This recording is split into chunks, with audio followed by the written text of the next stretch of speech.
বর্তমান পেপার থেকে নেওয়া হচ্ছে। অভয়াকাণ্ড, শাস্তি নিয়ে মিশ্র প্রতিক্রিয়া মৃত চিকিৎসকের প্রাক্তন সহকর্মীদের।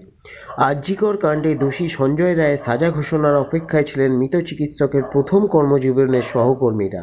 সোমবার যাবজ্জীবন সাজা ঘোষণার মাধ্যমে মাতৃসদন হাসপাতালের কর্মীদের মধ্যে মিশ্র প্রতিক্রিয়া।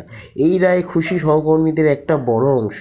তাদের বক্তব্য, মৃত্যু হয়ে গেলে সব শেষ হয়ে যেত, এবার তিলে তিলে চার দেয়ালের মধ্যে বন্দি থাকুক এই ধর্ষণ খুনি। আবার কারোর বক্তব্য, ফাঁসি হলেই ভালো হতো।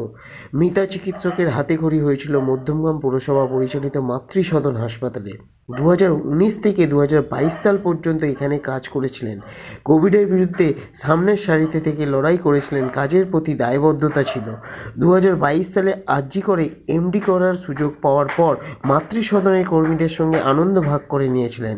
তার ব্যবহারে মুগ্ধ সহকর্মীরা। এরপরই তার সঙ্গে নারকীয় ঘটনার পর গত 5.5 মাস ধরে চূড়ান্ত সাজার জন্য প্রহর গুনছিলেন। এদিন রায় শোনার জন্য কাজের ফাঁকে খবরে চোখ রাখছিলেন। নার্স মঞ্জুরি দত্তধর বলেন, যাবজ্জীবন সাজা ঘোষণা হোক, এটি চেয়েছিলাম। তিলে তিলে জেলে থেকে মৃত্যুর দিকে এগিয়ে যাক। রুমা সরকার নামে আরও এক সহকর্মী বলেন, সর্বোচ্চ সাজা মৃত্যুদণ্ড চেয়েছিলাম। সহকর্মী নিশিতা পাল বলেন, মৃত্যুদণ্ডের সাজা হলে ভালো হতো, তবে যাবজ্জীবন সাজাও দৃষ্টান্তমূলক।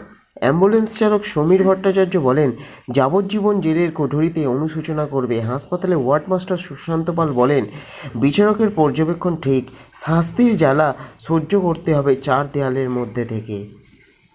নমস্কার।